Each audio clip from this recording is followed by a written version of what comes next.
En sans plus tarder, je cède la parole à notre illustre conférencier, M. Gaumont. Merci.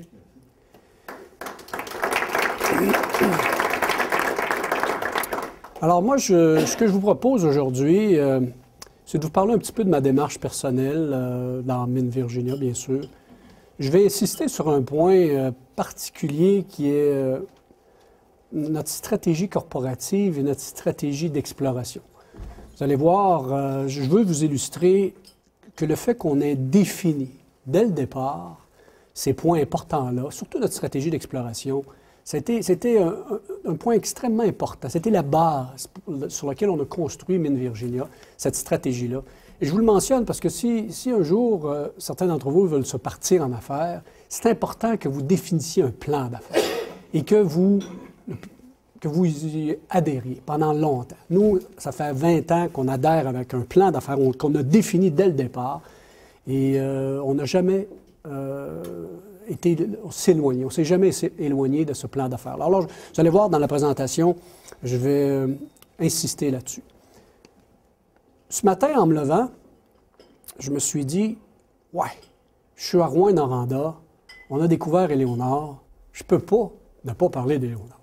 Alors, j'ai appelé mon assistante à Québec, j'ai dit, pourrais-tu me rajouter une dizaine de slides au début, juste pour conter un peu notre histoire d'Éléonore, la découverte d'un gisement de classe mondiale, un gisement magnifique. Chuck Jeunesse, le président de Goldcorp, était à Montréal il y a 2 jours et il parlait de leur investissement. Ils sont rendus à 1,75 milliard qu'ils sont en train d'investir sur le projet. Ça va être la mine numéro 1 ou la mine numéro 2 d'or au Canada. Donc, c'est vraiment un gisement de classe mondiale. Ça n'arrête pas de grossir. Et j'aimerais vous parler un petit peu comment on l'a trouvé, ce dépôt-là, parce que les gens sont toujours intéressés. Alors, si vous me permettez, je vais commencer avec Éléonore. Oups, il y avait des photos là-dessus, mais à tout événement. Notre histoire a commencé sur le territoire. On a fait 6 découvertes, nous, sur le territoire de la baie James. Et 4 des 6 découvertes proviennent de ce que j'appelle, moi, le boulder tracing, ou bien donc, vous savez, on a eu des glaciations il y a 60 000 ans, et ces glaciations-là ont arraché des morceaux de roche et en fondant, ont saupoudré le territoire de différents indices qui, lorsqu'on peut revenir à la source, bien, on peut trouver la roche-source, le gisement ou l'endroit d'où proviennent ces blocs-là. À Éléonore, on s'est intéressé à un territoire dans le coin du lac L. D'ailleurs, c'est de là où vient le nom Éléonore. À un certain moment donné. Et on a fait un peu d'exploration. On a revisité certains indices qui avaient été découverts par Noranda à l'époque, en 1964, mais c'était des indices de cuivre associés à un porphyre cuprifère.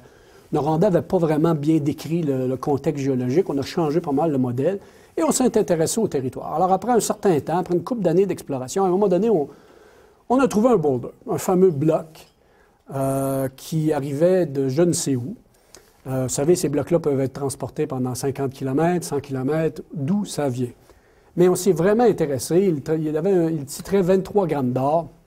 Et là, à partir du moment où on a trouvé ce boulder-là, moi, j'ai dit à toutes les équipes, vous arrêtez de faire ce que vous faites là actuellement et vous trouvez la source de ça. Alors, on a vraiment focusé pour essayer de trouver la source de ce fameux boulder-là, puisque, après avoir fait des lames minces, on s'est aperçu que ça avait beaucoup la signature du gisement d'Emelot, qui est un gisement de classe mondiale, 25 millions d'onces en Ontario, un sediment hosted, donc un gisement d'or dans un sédiment. Et on avait beaucoup de microclines, d'altérations potassiques. Bon, je vous fais grâce des détails, mais ça ressemblait beaucoup à des dépôts de classe mondiale qui sont intéressants à trouver. Maintenant, à partir du moment où on trouve un boulder comme ça, on sait ce qu'on cherche, on a un ADN, mais est-ce que la source, d'une part, on va la trouver? D'autre part, est-elle en dessous d'un lac? Est-ce que ça va être une petite source? Est-ce que ce qu'on a là n'est pas représentatif d'un gros volume? Bon, regardez, ce sont toutes les question marks, les points d'interrogation qu'on a à faire. 18 mois plus tard, après avoir recherché la fameuse source, 6 km du fameux boulder, à 6 km du fameux boulder, un géologue, à un certain moment donné, au début d'octobre, il y avait une neige, pluie, il était fatigué, épuisé à la fin de sa journée, il avait son voyage, et il arrive sur un petit affleurement à la grosseur d'une assiette, et il est tellement fatigué qu'il ne prend pas d'échantillon. Mais il marque dans son carnet. 2 jours plus tard, on quittait le terrain. Et là, il feuilletait ses notes, puis là, il dit « Ah, tabarnak, j'ai oublié de prendre un échantillon à cet endroit-là qui avait pris la coordonnée GPS. » Fait qu'il envoie un autre géologue aller prendre un échantillon, ramasse un échantillon, ferme le camp, on s'en va. C'était terminé, la campagne était terminée, on n'avait rien trouvé, grosso modo, pour identifier la fameuse source. 3 semaines plus tard, on reçoit l'analyse, 10 grammes. Oups, là, on s'est dit « Ah, intéressant, on a un sédiment avec 10 grammes d'or. » Sur un tout petit échantillon, un petit affleurement qui venait d'une péninsule, alors entouré d'eau. Alors, vous voyez un peu d'où ça provient. Et la première chose qu'on fait à l'été, en juin 2004, l'été qui suit, si on retourne sur cet affleurement-là, on fait du décapage. Et là, on a la surprise d'avoir des 9 grammes sur 13 mètres, du 4 grammes sur 12 mètres, du 18 grammes sur 11 mètres, 15 grammes sur 10 mètres. Alors là, on se dit, wow, on vient de s'enfarger les pieds dans quelque chose qu'on n'a jamais vu depuis qu'on était à la Belgique. Ça faisait 13 ans qu'on cherchait Éléonore, ou on cherchait quelque chose d'assez gros. Ça faisait 13 ans qu'on était sur le territoire. On avait eu quelques découvertes avant, mais rien d'important. Et soudainement, là, on s'est dit, oups! Ce qui faisait la caractéristique d'Éléonore, quand on regarde les tranchées, puis là, je m'adresse à des gens qui connaissent bien un peu l'industrie minière, c'est, vous voyez, vous avez moins d'1 gramme, 6 grammes, 43 grammes, 15 grammes, 10 grammes, 1,5 grammes, 14 grammes, 39 grammes, 14, 5, 24, 27, et ça retombe en bas d'1 gramme. Chaque mètre était minéralisé de façon spectaculaire. Alors, ce n'était pas une veine, et là, on beurre ça, on élargit la zone, une veine, mettons, qui grade d'1 once, puis là, on se dit, bon, ben, c'est une veine sur 1 mètre, on va faire du 10 grammes sur 3 mètres. On divise ça par 3 mètres. C'était minéralisé mètre après mètre, tranchée après tranchée.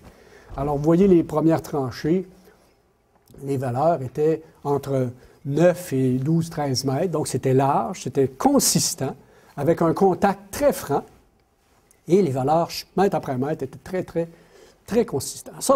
Ça nous disait, wow! Quelle belle histoire, mais quelle découverte. Et on espérait juste que ça n'allait pas 50 mètres de long ou 100 mètres de long, que ça allait 2 km de long. Et c'est ce que ça a aujourd'hui, à peu près 2 km de long. Ils l'ont foré jusqu'à un peu plus de 1 km, et le gisement est complètement ouvert dans toutes les directions. Alors, c'est un dépôt de classe mondiale, et je peux vous dire, moi, qu'il n'a pas fini de nous en donner. Ça va continuer de grossir. Cette année, Goldcorp met 650 millions. Sur le projet. L'année passée, ils ont mis 450 millions, 425 millions. Et on parle d'un investissement de 1,75 à l'heure où on se parle, là, qui va, à la fin de l'année, ils vont avoir mis 1,75, je crois, quelque chose comme ça. Cette photo-là n'est pas à jour. Il y en avait une autre qui a été publiée sur le site que je n'ai pas eu le temps d'updater, mais c'est en 2012. Alors, vous voyez ce qui est en train de se développer là. C'est la naissance d'un camp minier, un gisement de classe mondiale. Ça, c'est le petit chevalement. Il y en a un maintenant qui est beaucoup plus haut que celui-là. Et je ne sais pas trop à quel endroit, là, mais il y a un moulin qui est en train de se construire là-dessus. On voit, il est monté, le moulin est monté. Il y a une rampe aussi qui est en train d'être faite. Il y a une piste d'atterrissage, l'électricité est rendue, la route est rendue. C'est tout un dépôt et c'est toute une infrastructure. Bon, je passe là-dessus, mais pour tout promoteur minier, le rêve, c'est de faire une découverte de ce genre, non seulement pour créer de la richesse pour le Québec, créer des emplois, des centaines d'emplois qui vont être créés là, mais c'est aussi pour créer de la richesse pour tous nos actionnaires. Alors ça, c'est le prix de notre titre relié à la découverte d'Éléonore. Et ce que j'essaie de vous dire, c'est que ça a créé beaucoup, beaucoup de richesse et ça a récompensé des actionnaires qui étaient fidèles, loyaux pendant des années. Je vous ai parlé que ça a pris 13 ans à trouver Éléonore. Alors, vous savez, on a eu, je dois vous en parler un petit peu, la traversée du désert pendant ces 13 années-là. Il y a eu Brix, il y a eu le prix de l'or à 250 pièces, il y a eu la bulle technologique où personne ne voulait rien savoir de nous. Il y a eu des périodes difficiles. Mais enfin, on pouvait récompenser les actionnaires. Alors, encore une fois, je vais juste vous montrer la naissance d'un camp minier. Ça va être la première mine vraiment importante à la baie James, et moi, je crois que c'est le début. On est en train de faire l'histoire. Val-d'Or, ça a commencé par une mine. Chibougamau, Rouyn-Noranda, tout ça a commencé par une mine. Eh bien, on a un joyau à la baie James qui s'appelle Éléonore. Et je crois qu'à partir du moment où on va avoir une infrastructure, bien, des petits gisements satellites vont pouvoir éventuellement être minés, transportés et minés là. Et on va probablement découvrir d'autres gisements. Je l'espère. J'espère qu'Éléonore n'est même pas le plus gros de la région. Rapidement, le dépôt est tellement gros qu'ils l'ont divisé en 3 mines, la mine 1, la mine 2 et la mine 3 encore. C'est des points d'interrogation parce que ça n'a pas été foré, mais ça va être foré cette année et l'année prochaine. Ils vont commencer à descendre en forage. Alors là, avec la rampe, ils sont rendus environ ici. Et plus ils descendent, et le chevalement, le premier chevalement est ici. Le deuxième chevalement sont rendus environ à 200 mètres. À partir du fond du premier chevalement et à partir de la rampe, il fore en profondeur le dépôt. Alors là, le gisement n'arrête pas de grossir. Ils ont trouvé un nouveau horseshoe qui commence ici, maintenant, qui se dessine, qui n'est même pas sur cette carte-ci. C'est un dépôt... il y a environ 8 millions d'onces, et je peux vous dire que ce n'est qu'un début. Alors, c'est quelque chose dont nous, on est très, très fiers, bien sûr, mais que le Québec, tout le Québec entier devrait être fier. C'est une richesse fabuleuse. Il y a pour 13 milliards d'or sous terre aujourd'hui. Et je pense que ça va finir à des dizaines et des dizaines de milliards d'or qui vont être... Chuck Jeunesse, le président de Gold Corp, disait il y a 2 jours, vous savez, je ne serais pas surpris que dans quelques décennies, il y ait 5 chevalements à Éléonore. Il y en a 2, là, mais dans les gros camps miniers, les gros dépôts, à un moment donné, le dépôt se grossit, comme à la ronde, et là, ils veulent aller de plus en plus profond. On est ici à 1400 mètres. À la ronde, on produit à 3000 mètres. Alors, je veux dire, ce que j'essaie de vous dire, c'est que si le dépôt se poursuit à 2-3 km, il va être miné. Donc, c'est quelque chose... C'est une mine là, qui, dans 50 ans d'ici, peut être encore en production et créer de la richesse. On parle d'une exploitation qui va avoir plus de 600 000 onces par année. Aujourd'hui, à 600 000 onces par année, nous serions la plus grosse mine au Canada. Red Lake est la deuxième, qui produit environ 550 000 onces. Cisco, on parlait de produire 600 000, mais ils ne le font pas encore. Peut-être qu'un jour, ils vont le faire. Alors, vous voyez que on est dans les meilleures, plus grosses mines au Canada et parmi les grosses... Et c'est une mine souterraine. Alors, ils vont miner les mines, la mine 1 et la mine 2 en même temps. Le dépôt est tellement gros qu'ils font 2 mines dans un dépôt. Éventuellement, la mine 3, etc., en descendant. Donc, je voulais commencer par vous conter ça parce que c'est une belle histoire. Et ça explique là, le but, le rêve de tout entrepreneur quand on commence une compagnie d'exploration. Moi, quand j'ai commencé, j'avais 32 ans, tout petit. Je me rappelle, la compagnie avait 50 000 pièces de dette. Alors, j'ai vraiment commencé au bas de l'échelle. On a fait un premier financement de 100 000 $. Et j'ai dit à mon épouse, on venait d'avoir notre 3e enfant, j'ai dit à mon épouse, on a des fonds pour 3 mois. Et si je ne lève pas d'autres fonds, dans 3 mois, ben je fais faillite. T'sais. Et là, dans 3 mois, j'ai levé un petit peu de dollars, 300 000 $. Et là, j'ai dit à mon épouse, ben on en a jusqu'à la fin de l'année. Et c'est comme ça que ça a commencé, et tout petit. Aujourd'hui, on est bien content de ce qu'on a pu réaliser. On a cru à notre étoile, on a cru à un territoire, et ça a bien fonctionné. Nous avons juste une petite description qui nous sommes. 25 projets actifs au Québec, un des plus grands propriétaires. Je crois qu'on est le plus gros propriétaire de terrain à la baie James. On a eu beaucoup de reconnaissance de l'industrie. 10 à 20 millions investis au Québec par année. Cette année, on dépense 15 millions. Ça inclut nos partenaires, mais c'est quand même tout de l'argent qui sont dépensés sur nos projets. 500 000 mètres de forage en 15 ans, 40 emplois directs. À chaque campagne de forage, on oblige, nous, qu'il y ait des Premières Nations sur chacune de nos campagnes. Pas de forage, n'importe quelle campagne, forage ou pas forage. Chacune des campagnes d'exploration, on s'assure qu'il y ait au moins 2 Premières Nations de la nation CRI sur laquelle on travaille, qui fassent partie de nos équipes. Donc, ça fait partie de ce que j'appelle, moi, du développement durable, ça fait partie de l'implication des gens, ça fait partie aussi du training, ça fait partie d'avoir des témoins, pas de Premières Nations qui, quand ils retournent dans leur nation, ils disent, bon, ben Virginia, on va dire, ils font les choses comme il faut, ils replantent des arbres, ils recapent les affleurements, etc., etc. Bien sûr, on a plusieurs millions en retombées locales directes et indirectes, et on s'arrange pour avoir 4 à 5 % de notre budget annuel en développement durable. J'aurais pu faire une présentation juste sur le développement durable, parce que j'en ai fait plusieurs, mais ça fait vraiment partie de notre vie de tous les jours. Alors, 6 dépôts à la baie James. Notre fierté, c'est Éléonore, mais Coulon, je vais vous dire, Coulon, c'est un 2e camp minier. Nous sommes persuadés qu'il va y avoir une mine à Coulon. C'est un camp minier de VMS, donc c'est du cuivre, zinc, argent. C'est plus petit, ce n'est pas la même grandeur qu'Éléonore, mais c'est la plus grosse ressource non développée de cuivre, zinc, argent du Québec. On est rendu à tout près de 15 millions de tonnes. Alors, c'est quand même quelque chose. Et je vous le dis tout de suite, il va y avoir une mine là un jour. Dépôt d'Éléonore, on l'a vendu éventuellement à 500 millions. Je pourrais aussi vous faire une présentation juste sur la transaction d'Éléonore. Mais c'est quand même intéressant tout ce qui s'est passé relativement à ce dépôt. Juste quelques chiffres. J'aimerais juste vous énumérer quelques statistiques. Parce que là, je rentre dans le feu du sujet, l'entrepreneurship. Le Québec demeure beaucoup moins entrepreneurial que le reste du Canada. Seulement 9,5 de la population québécoise est actuellement propriétaire d'entreprises, comparativement à 16,3 dans le reste du Canada. Le Québec compte 2,2 fois moins d'entrepreneurs parmi les anglophones que parmi les francophones. Les francophones québécois sont 2 fois plus entrepreneurs à l'extérieur du Québec qu'au Québec, ce qui signifie qu'on vit un exode de nos entrepreneurs francophones québécois. 70 des dirigeants d'entreprises partiront à la retraite d'ici 10 ans. Près de 200 000 entreprises seront à vendre. Environ 2 fois moins de Québécois que de Canadiens auraient l'intention de se lancer en affaires au cours des prochaines années. Ça, il faut qu'on change. Mais il faut absolument qu'on change ça. Les entrepreneurs, ce sont des créations d'emplois, ce sont des créations de richesses. Et ce que je trouve un petit peu dommage au Québec, puis ça encore, c'est une autre chose qu'il faut changer, c'est qu'on valorise beaucoup nos artistes et nos sportifs. Et moi, je n'ai rien contre ça, c'est parfait. Mais on a tendance à ne pas beaucoup valoriser nos entrepreneurs. Et pourtant, c'est vraiment eux qui créent de la richesse et des emplois au Québec. Et il faut que ça change. On se méfie encore. On voit la commission Charbonneau, on se méfie encore de nos entrepreneurs. Bon, la commission Charbonneau, c'est beaucoup de la mafia. Mais les gens associent encore ça à l'entrepreneurship, les gens qui réussissent. Il y a de la magouille en arrière de ça. Mais regardez, c'est des exceptions, la magouille. Alors, pourquoi mettre tout le monde dans le même panier? Les entrepreneurs, il y en a un méchant paquet au Québec qui sont, en fait, la grande majorité, sont des gens honnêtes qui veulent créer de la richesse, qui veulent créer des emplois, qui veulent bâtir quelque chose.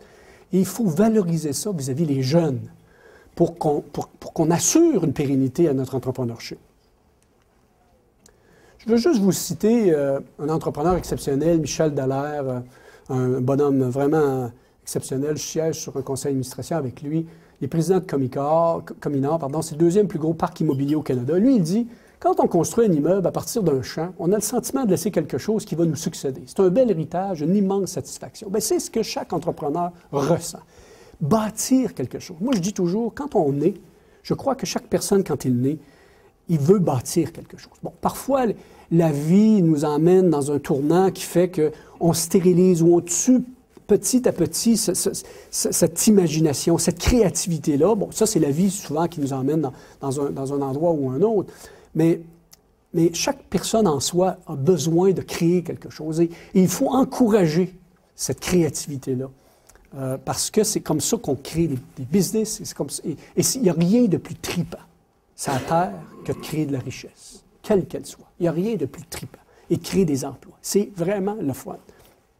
Après avoir fait la découverte de Léonard, dans l'année qui a suivi, je vais juste vous conter une anecdote.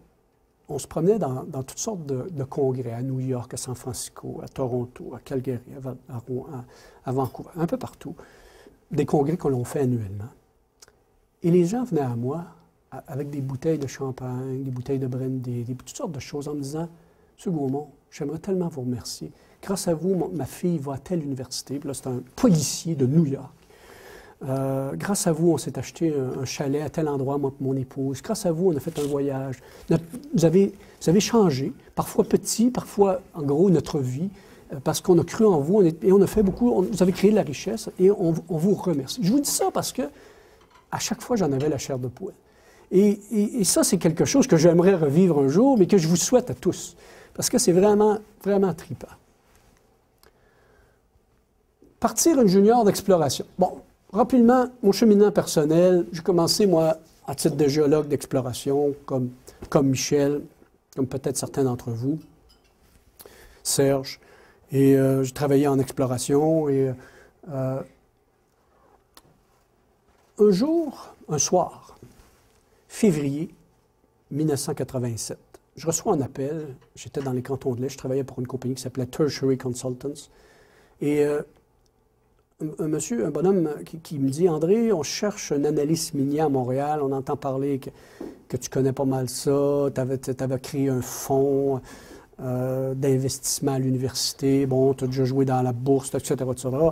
On aimerait ça savoir si ça pourrait t'intéresser. Ouais, j'ai dit, qu'est-ce que vous m'offrez exactement? Ben 25 000 $ par année, tu n'as pas grand-chose, c'est au bas de l'échelle.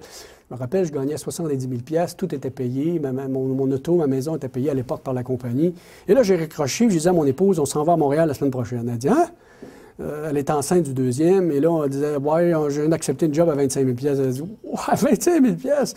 Ouais, mais j'ai dit, pour moi, c'est retourner à l'école. Ça va être un tremplin extraordinaire.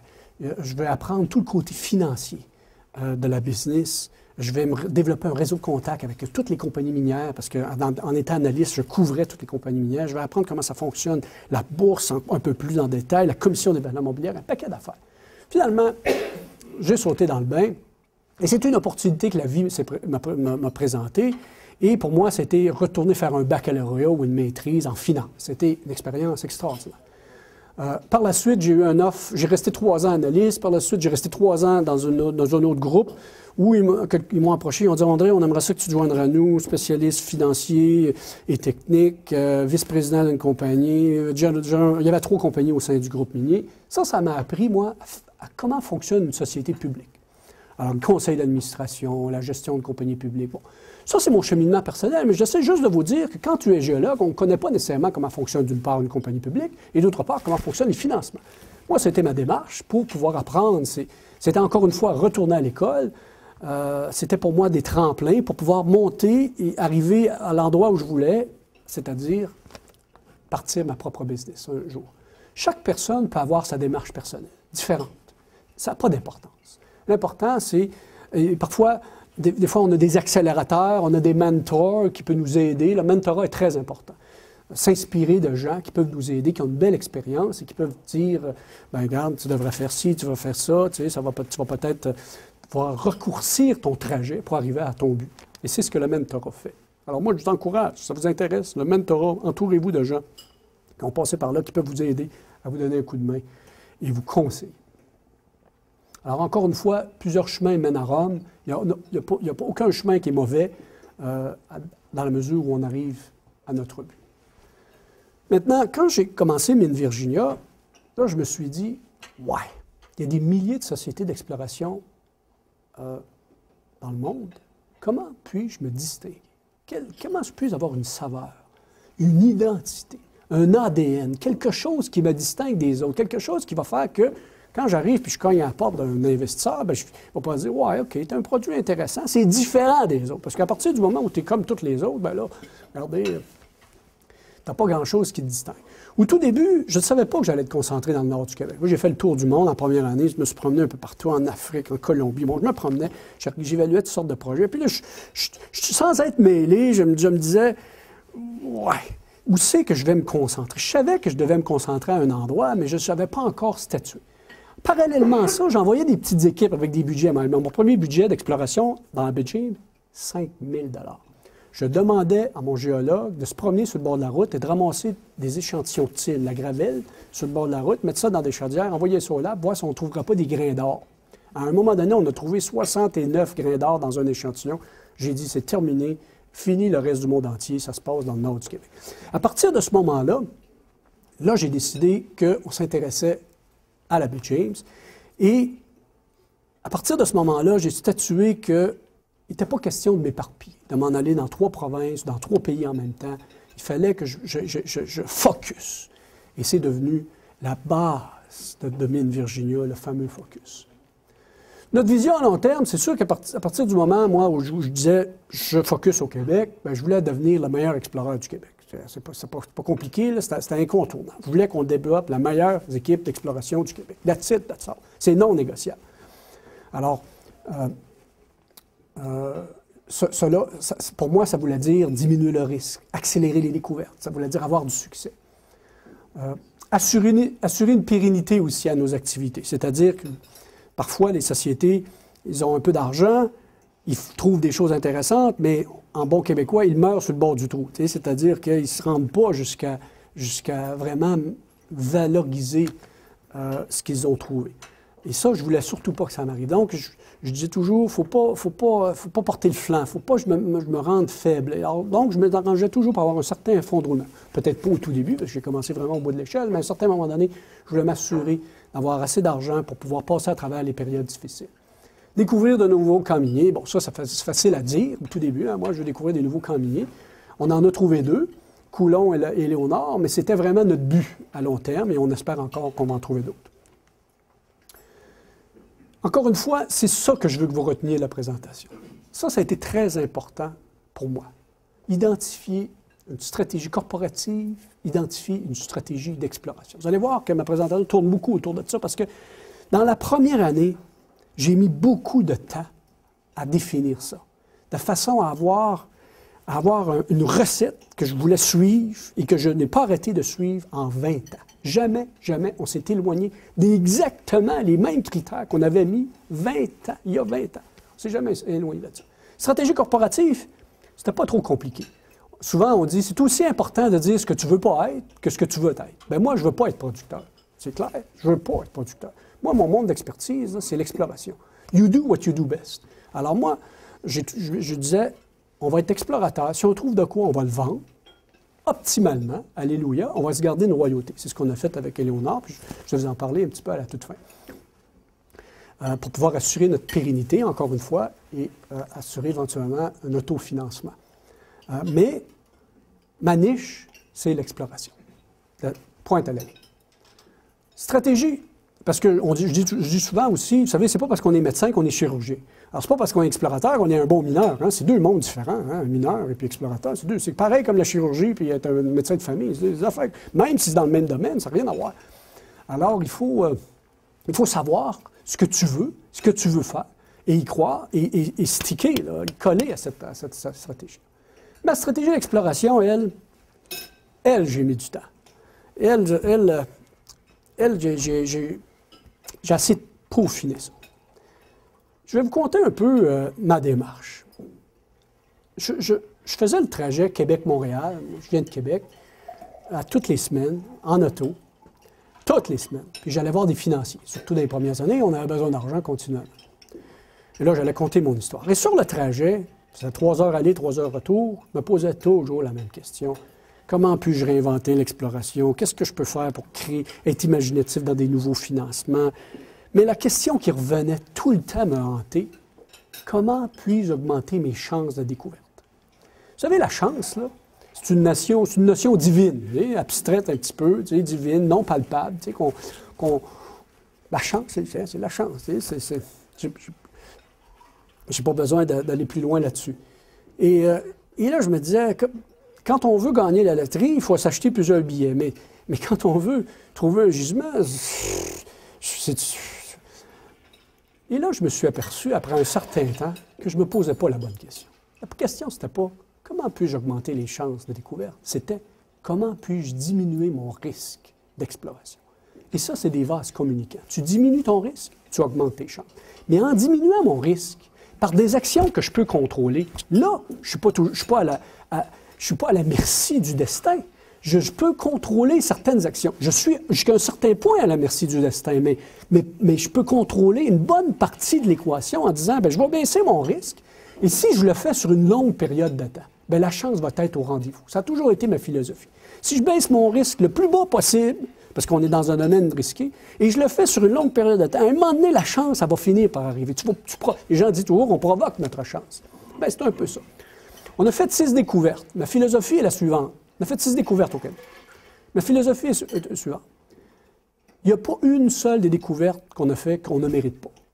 Honnêtement, on les mérite. On était là à moins 30 degrés l'hiver, puis on était là à plus 30 à se faire manger par des milliards de mouches l'été. On est sur le terrain, on est sur la patinoire, puis chacune des découvertes qu'on a fait, on les mérite.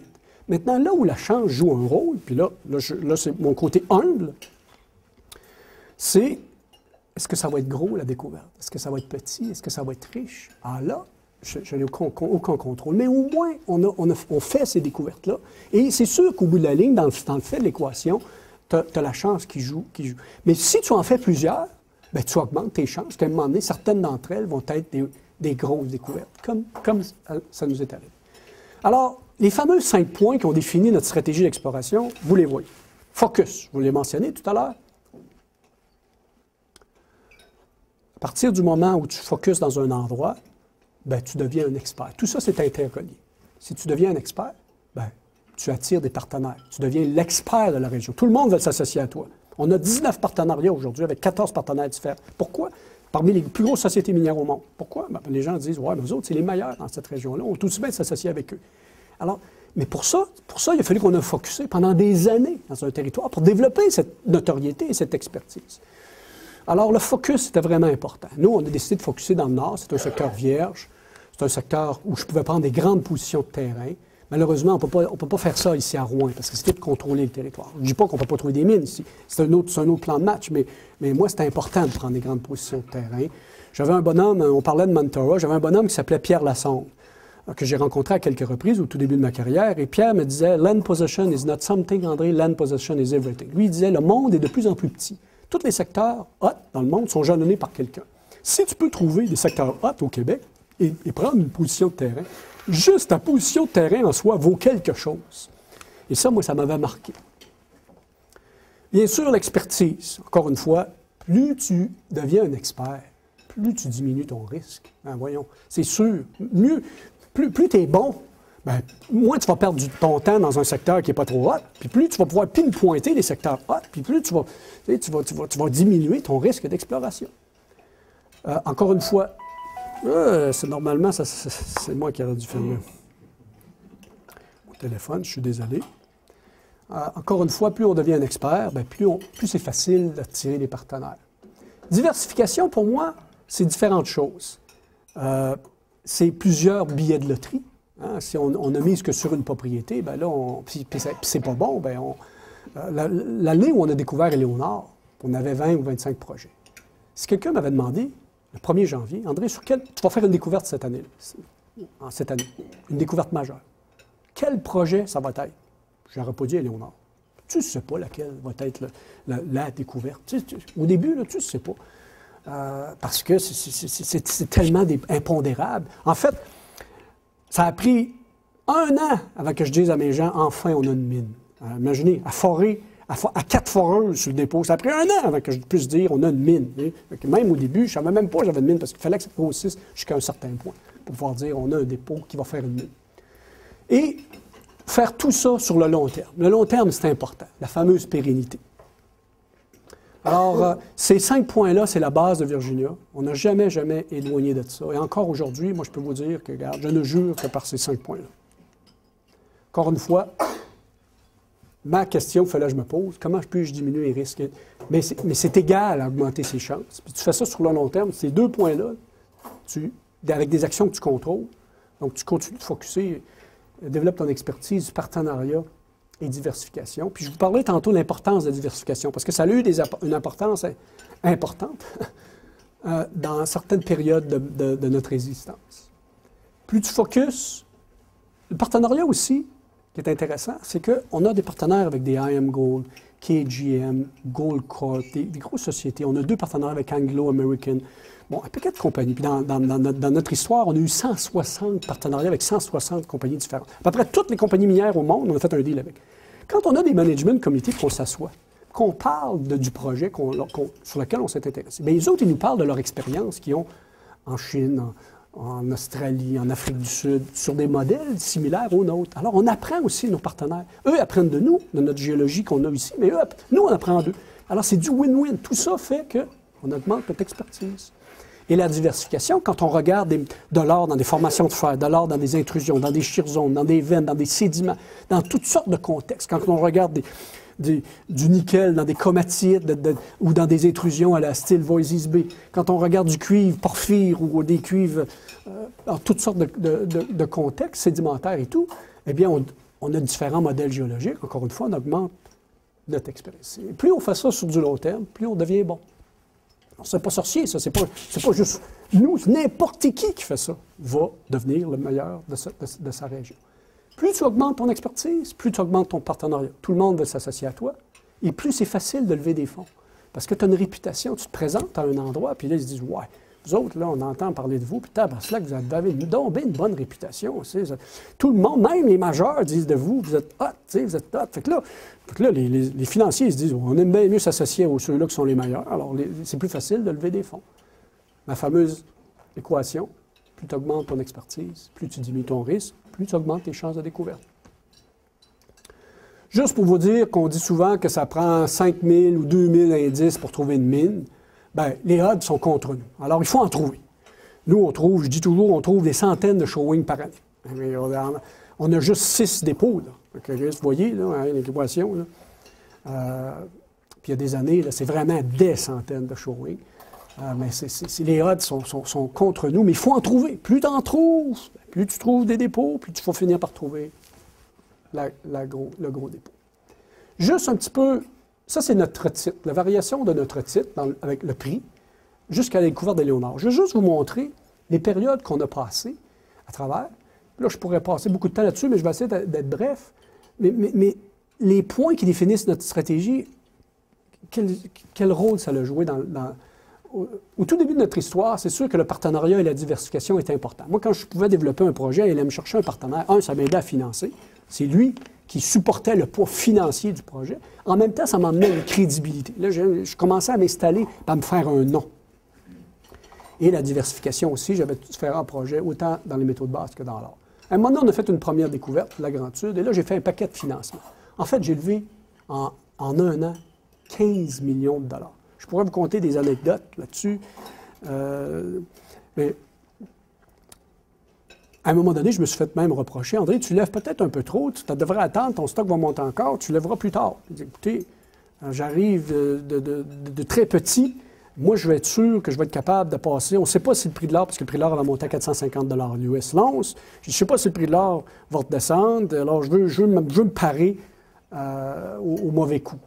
Eh bien, ce 15 millions-là m'a permis de survivre les 7 années qui ont suivi. Avoir pas levé le 15 millions-là, j'aurais probablement pas passé à travers. Parce qu'après ça, ici, vous voyez la chute ici, là? Ça, c'est BRICS. Ça, tout le monde, c'est le scandale de BRICS. Tout le monde a été affecté par le scandale de BRICS. Et le prix de l'or a baissé, a passé de 450 et éventuellement a tombé à 250. Hein? Et puis là, il y a eu la crise. Cette période-là, c'était la période la plus difficile de ma carrière. Non seulement c'était dur de motiver les troupes, les actionnaires, mais aussi toute mon équipe. Puis tous les matins, il fallait que je me botte le fond de culotte en disant « Hey, quand André, il faut que tu tiennes tout ça au bout de... » Tu sais, parce qu'il fallait dire aux gens, les actionnaires... Avant BRICS, les gens me disaient « Pourquoi tu ne vas pas en Indonésie? » C'est là que ça se passe, imaginez. Puis là, il y a eu BRICS, après ça, puis personne ne m'a posé la question. Là, ils ont dit ouais, « Finalement, tu étais peut-être bien correct au Québec, tu vas dans le nord du Québec. » Et même l'équipe aussi, tu sais, quand à un moment donné, mon titre se transigeait plus bas que ce que j'avais de cash par action. J'aurais liquidé la compagnie, on aurait fait plus d'argent que l'action se transigeait. C'était tough. Mais le fameux pot que j'avais ramassé m'a permis de passer à travers. Et le fait qu'on était diversifié, parce que dans ces périodes-là, quand l'or est descendu à 200, 300 piastres l'once, moi, j'avais des deals avec Noranda sur le cuivre puis le nickel. J'avais des deals avec BHP Billiton. J'avais des deals avec Kennecott. On avait cherché 2 deals avec Salt Lake City, avec Kennecott. Là, on cherchait du nickel. Alors, j'étais diversifié dans une autre commodité qui m'a permis de contrecarrer une période difficile dans l'or. Et j'avais encore du partenariat avec des multinationales. Ça m'a amené encore à cette fameuse crédibilité-là. Puis les gens disaient « Ouais, tabarnouche, eux autres. » Tu sais, si quelqu'un, un Kennecott s'associe à toi pour trouver un projet, c'est sûrement parce qu'il croit au même modèle que toi, au potentiel du projet. Alors ça nous a vraiment aidés. Et pendant tout ce temps-là, on a continué à développer notre expertise qui nous a finalement amenés à la découverte de Léonard, qui a été, bien sûr, le summum de la gloire, là, tu sais, d'avoir cru au territoire. Et en même temps, on a découvert Coulon. Donc, c'était vraiment des années très, très excitantes. 2004, 2005, 2006. Et là, on a en plus créé de la richesse. Donc, tout ça a été, bien sûr, ce qu'on souhaitait tant. Dans le cycle minier, il y a 10 étapes qui définissent le cycle minier. Moi, je vais être dans les 4 premières. Alors, je vous l'ai dit tout d'abord, corporativement, je ne veux plus être là. Je ne veux pas être là. Forage de définition, faisabilité, décision, mine, je ne veux rien savoir. Moi, c'est ici que je me... Et quand j'arrive ici, là, je vends. Et je récompense les actionnaires. Alors, quand on a vendu à Léonard 500 millions, j'ai redonné aux actionnaires, au complet. Et j'ai gardé une royauté. Alors ça, les gens applaudissent, on dit « Wow, c'est le fun », parce qu'en plus, on continuait avec le portefeuille, et on avait cette fameuse royauté qui, aujourd'hui, est évaluée à 300 millions de dollars. Alors, juste la royauté qu'on a gardée, qui au début valait presque rien, aujourd'hui est évaluée à 300 milliards sur les marchés. Donc, on a créé la valeur juste avec la royauté, plus le reste. Alors, dans le cycle de vie d'un titre minier, là, vous avez un titre minier, quand les stocks montent et redescendent, bien, les gens disent, après la découverte, les champs descendent dans le temps de la construction, production. Nous, on va être ici, juste dans ça. C'est là qu'on va être, dans le stade découverte, là où on crée beaucoup, beaucoup de valeur en très peu de temps. Et c'est notre plan de match. Alors, Mathieu Soperan dit « The first mover gets most of the value ». On va être les premiers, c'est sûr, les pionniers à la baie James. Ça nous permet de prendre des grandes positions de terrain. Le fait qu'on soit un leader, qu'on est les premiers, on développe une expertise. Donc, on pense qu'on a un edge, on a une avance sur la compétition. Et c'est ce qui, croit, nous distingue, là. Je dis souvent, il n'y a rien de magique dans ce domaine-là. Si tu veux créer de la valeur, vraiment, la seule vraie manière, c'est de faire des découvertes.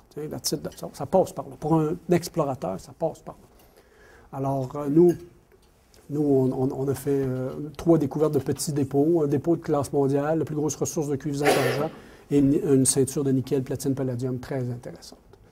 Éléonore était pour nous, bien sûr, un game changer.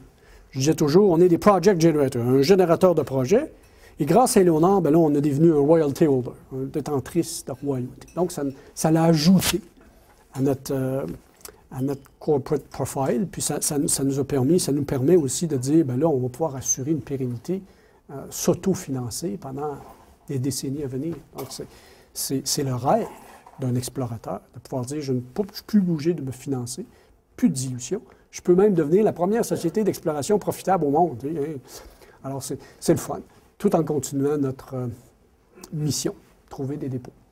On a accumulé quelques royautés au fil des ans, mais celle qui est la plus importante, ça reste Éléonore. On a aussi quelques royautés sur d'autres ressources, terres rares, fer, uranium et or, et on a des royautés sur des projets d'exploration.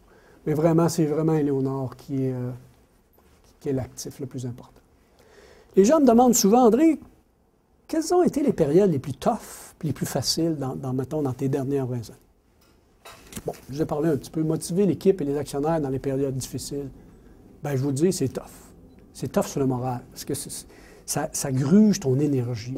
Tu es tout le temps en train de te battre pour garder les gens. Je dis toujours, c'est aussi important de sauver un but que d'en scorer un. Bien là, j'étais gardien, je n'étais pas scoreur, parce que je peux vous dire, il fallait que j'empêche les gens de vendre les actions. C'était pas de trouver un acheteur, il n'y avait pas d'acheteur. Alors, c'était difficile. Le marketing, vous avez probablement vu que j'ai moins de cheveux et de plus en plus gris. À 50 ans, c'est aujourd'hui ce que je trouve le plus dur. Remarquez que j'ai moins à en faire parce qu'on a une certaine notoriété, c'est plus facile. Puis là, je dis ça avec toute l'humilité du monde. Mais marketing, c'est toujours un promoteur minier, c'est 40 % de son temps. Il y a 2 semaines, j'étais à BMO Conference en Floride. C'est la plus grosse conférence institutionnelle au monde. Toutes les compagnies minières au monde sont là et les plus grosses institutions sont là. J'avais 12 meetings par jour. Eh bien, moi, à la fin de la journée, là, regardez, là, je m'en ramassais à petite cuillère. J'étais épuisé. C'est dur, le décalage horaire, tu te promènes, dans 2 semaines, je suis à New York, dans 4 semaines, je suis à Vancouver. Ça revient tout le temps. Et c'est des présentations, il faut que tu répètes ton histoire plusieurs fois. C'est en anglais, c'est sharp, les gens c'est des investisseurs sophistiqués, te posent des questions, tac. Qu'est-ce que tu vas faire avec ton argent, Alors, c'est dur. Et moi, je trouve ça difficile. Encore aujourd'hui, en fait, plus difficile que jamais, parce que quand j'avais 30 ans, j'étais probablement beaucoup plus fort et plus d'endurance. Mais c'est ce que je trouve le plus dur, mais ça fait partie de la réalité. Une société publique, l'actionnaire qui achetait à 10 $, il veut que ton stock monte à 15. Puis lui qui achetait à 15, il veut qu'il monte à 20. Alors, c'est perpétuel recommencement. Ça n'a pas de fin. Les gens sont toujours en appétit de voir une performance parce qu'ils investissent puis ils veulent voir un rendement. Alors, c'est such is life. Se faire un nom. Je dis se faire un nom. Dans les premières années, c'était difficile. J'étais un petit gars de Québec. Moi, quand je parle en anglais, au début, là, mon accent était long de même. Là, et je leur disais, ben là, je vais aller explorer dans le nord du Québec. Et les gens me regardaient en voulant dire, bon, il sort de où, lui? C'était pas facile de me faire accepter. Ça m'a pris 5 ans. Avoir une certaine acceptabilité, de Bay Street, de Toronto. À chaque année, je revenais avec mes échantillons, mes cartes, mon briefcase. Les gens m'appelaient le comptable. J'arrivais toujours avec un gros briefcase, là, puis plein de cartes, puis d'échantillons. Et là, je leur expliquais ce que je faisais. Puis là, c'est sûr qu'ils voyaient la passion. Les gens disaient, par chance, t'es passionné, toi, parce qu'ils vont dire... Mais ils voyaient mes grands yeux, puis ça, ils aimaient ça. Puis là, ils voyaient à chaque fois, j'améliorais un petit peu mes affaires, puis bon, on trouvait d'autres indices. Puis mes partenaires aussi. Mes partenaires m'emmenaient beaucoup de crédibilité, puis les partenaires disaient, ah, eux autres, surveillez-les, ils sont bons. Alors ça m'aidait beaucoup. Mais ça a pris 5 ans avant de se faire un nom à Toronto. Par la suite, bien là, c'était plus facile. Mais il faut prendre sa valise pendant ces 5 ans-là, puis il faut répéter l'histoire. T'en fais des cold calls, que j'appelle, des appels froids, des cold calls, où tu appelles le gens, puis là, ils disent, ah, regarde, non, j'ai pas le temps de te recevoir, non, non, non, non. Aujourd'hui, j'appelle n'importe qui, tout le monde veut nous répondre, retourne l'appel dans 10 minutes, mais ça prend du temps, ça prend 20 ans, ça prend Éléonore, avoir tout ça. Mais alors, au tout début, il faut que tu te fasses un nom, il faut que tu prennes faut pas que tu te décourages. Le plus facile, constituer une bonne équipe. Ça peut paraître particulier de dire ça, mais de par le fait qu'on a passé à travers des périodes difficiles, il n'y avait pas de compétition pour aller chercher de l'expertise. Et ça, j'en ai profité pour pouvoir vraiment me bâtir une équipe extraordinaire. Et tout ce mérite-là, c'est pas André Gaumont, là, toutes les découvertes que je dis, c'est toute une équipe. Et toute une équipe. Alors, et c'est eux qui ont fait les découvertes, et c'est eux qui sont sur le terrain, et c'est eux qui cassent la roche. Et cette équipe-là, on en est très fiers. Et je vous ai dit au tout début, mon but, moi, c'était d'avoir la meilleure équipe d'exploration au Québec. Bon, bien, c'est encore mon but. Hein? C'est perpétuel. Il ne faut pas t'asseoir sur aucun laurier. Mais on a 2 chercheurs à temps plein, nous, qui ne font que ça. Du brainstorming chez nous. Ils vont presque jamais sur le terrain. Ils font du brainstorming. Ils appliquent des modèles dans le monde qui se trouvent de toutes sortes de gisements à la géologie du Québec. Vous devriez voir ce qu'ils font. Ils font le propre software. On a des softwares, nous. On programme nos propres softwares pour pouvoir questionner la banque de données géoscientifique, notre banque de données, aller chercher toutes sortes de choses, autant en géochimie, en géologie. On fait des roll rock. Bon, regardez, quand on fait des présentations aux sociétés majeures, ils se disent « wow ». Et ça, on en est très fiers. Accès à du financement adéquat.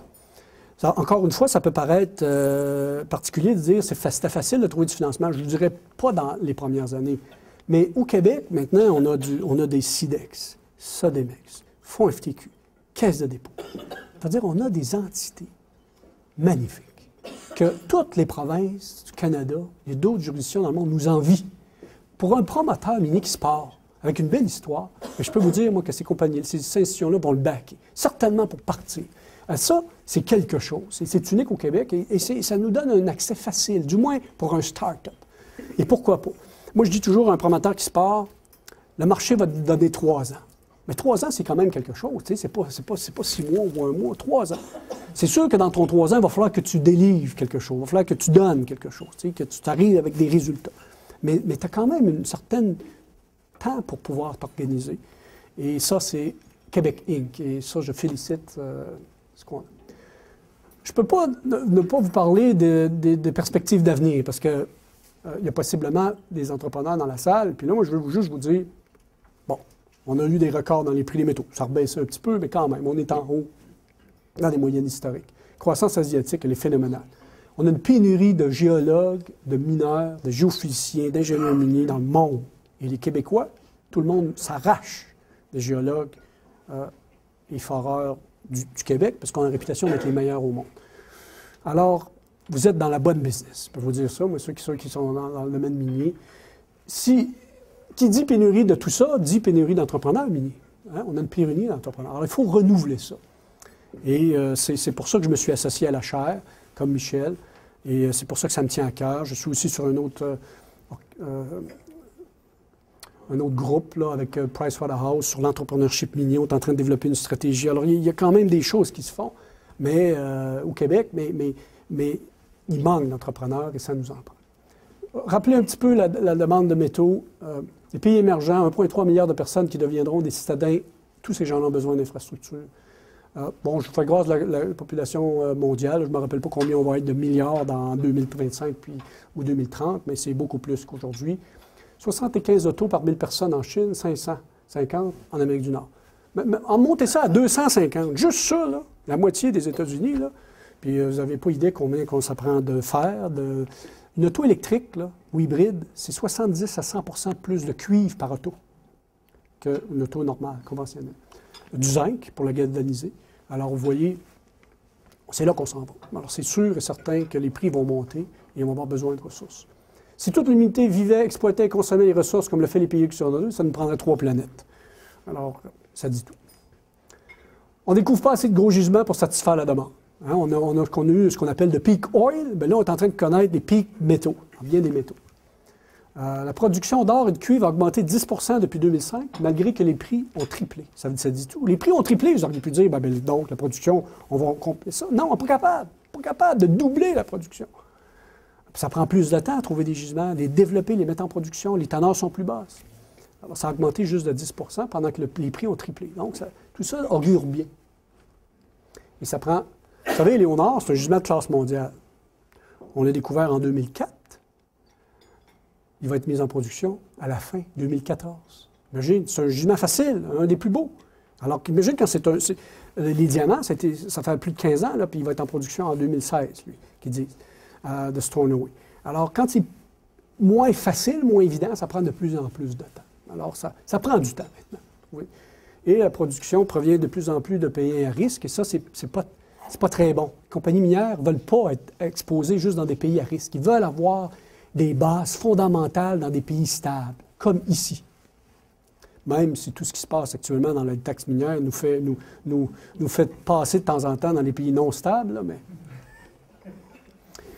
À tout événement, réserve de cuivre au Québec. Je vais juste vous montrer que, regardez, on a une décroissance incroyable, là, on stabilise, mais il faut qu'on remonte ça. Il faut qu'on remonte ça. Il faut qu'on renouvelle nos réserves mondiales. Ça, c'est Canada.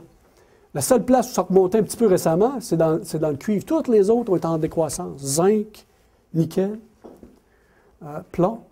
Alors, encore une fois, il faut qu'on remonte ça, parce que sinon, on n'assurera pas une pénérité à notre industrie, autant canadienne que québécoise. Alors, on a besoin de géologues, besoin d'entrepreneurs pour... Ça date quand même un petit peu, mais c'était BHP qui avait fait ça. Il disait, dans les 25 prochaines années, ça date déjà de 7-8 ans, mais il disait, dans les 25 prochaines années, on va avoir besoin de plus de cuivre que ce que le monde a produit depuis que le monde est monde. Ça dit tout.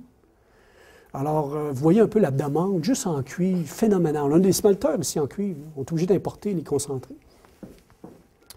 En zinc, à Montréal, peut-être la même chose. Alors, ça serait pas plaisant d'avoir nos propres ressources ici? Alors, on a besoin de renouveler nos ressources. Et il y a une demande. Est-ce que nous avons les bons outils? Entrepreneurship minier. Vous voyez, c'est une question qui est légitime. Est-ce qu'ici, au Québec, on a les bons outils pour encourager l'entrepreneurship minier? Bien, moi, je peux vous dire, du point de vue financement, oui. Surtout en starting, je vous l'ai mentionné, là, ça, c'est extraordinaire. Donc ça, là, ça fait partie de l'équation et c'est bon. La chaire ici, l'UQAT, c'est parfait. C'est exactement ce qu'on a de besoin. Comme initiative pour encourager les jeunes et les valoriser et ramener la fierté à notre entrepreneurs québécois, lui dire, on a besoin de vous autres. Groupe de travail avec Pricewaterhouse, même chose. On est en train de travailler des choses pour encourager l'entrepreneurship minier. Et on est en train de mettre en place un paquet de recettes gagnantes avec du mentorat, l'accessibilité à du mentorat, pour que les gens disent, bien là, nous, on ne va pas se sentir tout seul. Bien là, nous, on va leur dire, bon, parfait, tu veux, tu sais, honnêtement, tu devrais parler à tel comptable, lui va t'arranger ça, tu sais. Tel avocat va te faire un deal dans tes premières années, tu sais, pas trop que ça te coûte cher pour te partir, tu sais, tu devrais parler à telle personne, tu sais, organiser les choses. Tu peux même faire partie d'un groupe minier, tu vas pouvoir partager ton service corporatif avec d'autres, etc., qui fait que tu aides à partir les gens. Et comment ça fonctionne, les financements, bon, tout un programme de mentor. Est-ce qu'il y a des choses à améliorer?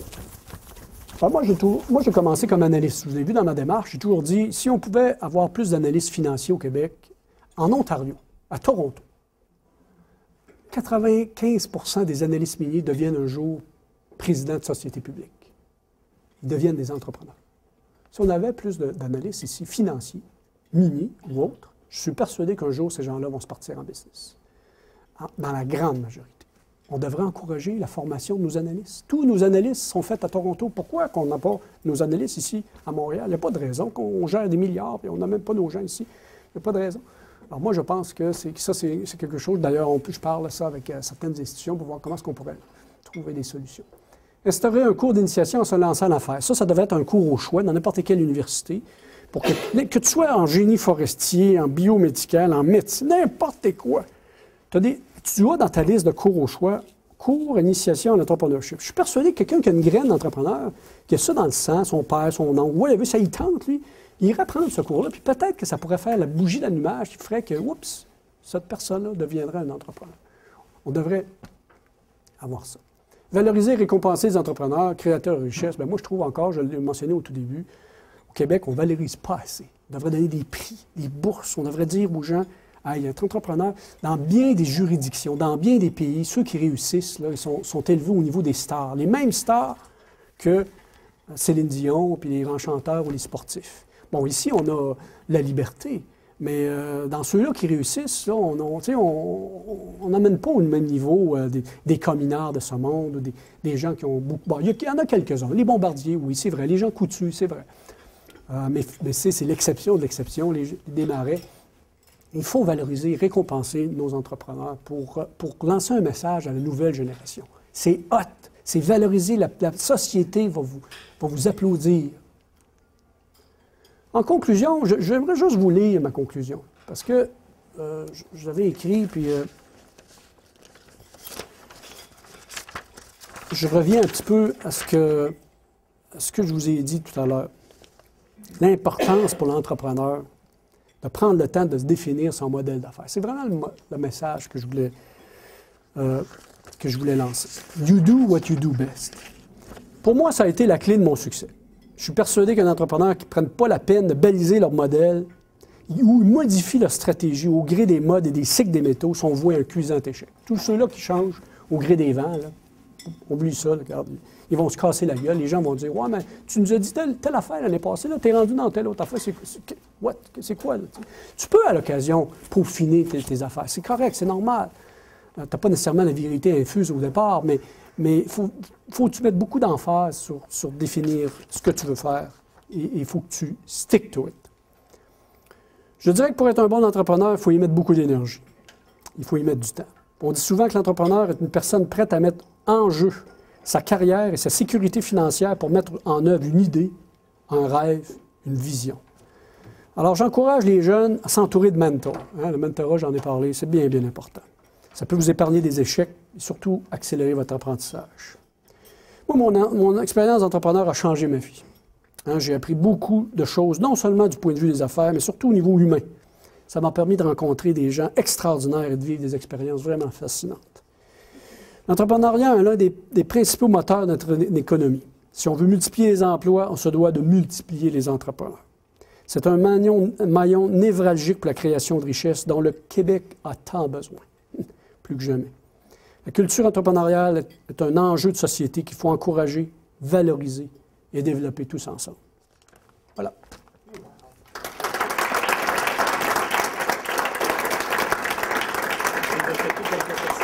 Bien sûr. Poser quelques questions, passer quelques commentaires sur l'excellente conférence. Oui, excellent. Vraiment excellent. Merci. Bravo. Est-ce qu'il y a des questions, commentaires? Si tu permets, André, peut-être juste un point qui n'est pas une question, mais juste pour renchérir ce que tu dis. C'est une message forage. Tu reçois un appel d'un gars qui s'appelle Michel Gilbert, avec qui il est à l'école. Il me dit c'est pas vrai que tu vas sticker sur ta stratégie-là. Tu vas tomber en amour avec, tu vas vouloir le mettre en production. Tu m'as répondu, jamais. Merci, Michel. J'ai eu tort, c'est vraiment... Merci, Michel. Tu tomberas en amour avec. C'est facile, c'est ton bébé, c'est ton enfant, tu te dis « Wow, tabarnouche ». Mais c'est ça. Quand je regarde ça de recul, j'aurais fait exactement la même chose, c'est ce qu'il fallait faire. Et ça arriverait une autre fois, je referais exactement la même chose. Mais merci de ton commentaire. C'est fun. Je pourrais peut-être juste, regardez, je vais laisser la libre aux questions, mais j'aurais pu passer une présentation complète sur le développement durable aussi, puis vous parler un petit peu de... Entrepreneur, ça veut dire quoi? Quand je parlais, dans mon dernier point, c'était présence à long terme. La présence à long terme, ça voulait dire deux choses. Ça voulait dire avoir du cash, pérennité financière, mais accès au territoire. Tu sais, les territoires, ça veut dire se gagner une licence sociale. On voit à quel point ça a une importance aujourd'hui. Là. Hein, tu sais, on a vu tout ce qui se passe, là, à Cisco, l'uranium, bon, etc., etc. À Cisco, 90 de Malartic sont en faveur de la mine, mais on entend juste les 10 parce que les médias, malheureusement, rapportent juste les mauvaises choses. Alors, c'est ça, ce côté dommage qu'il faut falloir qu'on change éventuellement au Québec. Mais mon point est, la fameuse licence sociale, développement durable, c'est vraiment quelque chose d'important. Quand on a commencé au tout début à la baie James, nous, on faisait ce qu'on appelle les tournées autochtones. On a rencontré une communauté une après l'autre. Et là, je rencontrais le chef, EDO, le Economic Development Officer, le CTA, Cree Trapper Association, et le Taliman ainsi que sa famille. Et là, on développait des relations. Les gens disaient, « Ah, vous êtes les premiers à venir nous voir, on aime ça, tatata. » Certains disaient, « Ah, c'est notre territoire, venez voler nos richesses. » Puis d'autres disaient, « Hey, attends un peu, là, ce gars-là, il s'est déplacé, il est venu nous voir, il est venu nous conter son histoire. Laisse-les parler, c'est le fun, c'est rafraîchissant. Enfin, on a quelqu'un qui vient nous... » Et de là, s'est développé des relations de confiance. Les gens disaient... Ben, en fait, certains de ces chefs autochtones ou des gens se sont devenus même des amis. Et ça a marqué des points. Au départ, il y a 20 ans, on n'appelait pas ça la licence sociale ou le développement durable. Moi, j'appelais ça le gros bon sens. Mais au fil des ans, c'est devenu le développement durable, la licence sociale. Et quand... je fais juste vous mentionner ça, parce que quand Goldcorp a acheté le gisement Éléonore, la première chose que Chuck Jeunesse a dit, et ça m'a vraiment marqué. Il dit, vous savez, on est arrivé, on a acheté Éléonore, et la première chose que Virginia a faite, il nous a organisé un voyage pour qu'on ait rencontré la bande de Wemindji, la nation de Wemindji sur laquelle le gisement est. On a rencontré les chefs, on a rencontré les gens. Et tous les gens qu'on a rencontrés étaient tellement fiers, partenaires avec Virginia, que Virginia nous ont présenté un projet où il y avait déjà l'acceptabilité sociale. Il dit, ça a été tellement facile pour nous, d'après ça, d'aller de l'avant, de construire le dépôt. Ce que j'essaie de vous dire, c'est que ce qu'on avait bâti à la base, c'est monté tranquillement, pas vite, a fait une différence pour celui qui est venu acquérir le projet et développer la mine et signer une entente avec eux. C'est une entente, bien sûr, qui va rapporter aux Premières Nations, mais c'est toute la différence entre ça et arriver dans un projet où tu as les Premières Nations ou les gens qui vivent, peu importe si c'est des Premières Nations ou pas, les gens qui vivent sur le territoire sont contre, puis là, boum, boum, boum, puis là, la compagnie qui achète. Bon, hein. Alors, c'est très important, cet aspect-là, dont je n'ai pas vraiment touché dans la présentation, mais qui fait partie de notre vie de tous les jours. Alors, là, juste rajouter ça. Alors, on vous remercie énormément, effectivement, pour cette, je le répète, cette excellente présentation. Je vous avoue que j'ai eu le plaisir dans ma carrière d'entendre plusieurs entrepreneurs. Ils sont toujours tous très passionnés. Vous l'êtes aussi. Mais avec cette facilité de livrer un message et de nous passer des messages drôlement intéressants et drôlement pertinents, ça, c'est plus exceptionnel. Merci. Félicitations. On vous remercie beaucoup. Merci. De nous avoir parlé notamment de vos recettes et pour vous remercier, un petit souvenir de la région. Et pourquoi pas? Et pour justement tenir compte des recettes. Oh, que mon épouse va être contente. Merci. Merci.